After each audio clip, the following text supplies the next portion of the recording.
ওর নাম গোপাল রায়। ওর কানে শোনার এবং কথা বলার সমস্যা আছে।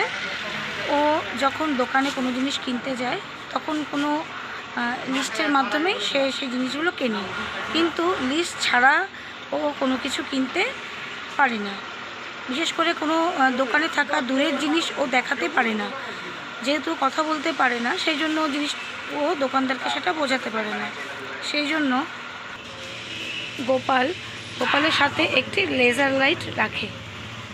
যখন গোপাল দোকানে যায় তখন এই লেজার লাইট দিয়ে দূরের জিনিস পয়েন্ট করে, আর দোকানদার খুব সহজেই ওর পয়েন্ট করা জিনিসটা বুঝতে পারে এবং ওকে সেটা দিয়ে দেয়।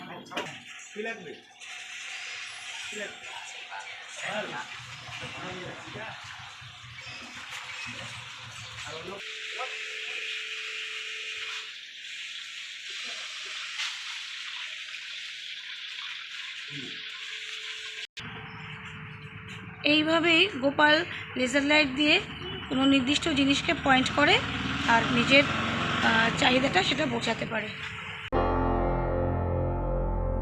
Break Free Solutions, brought to you by Project Discovery, supported by Enable India and Google.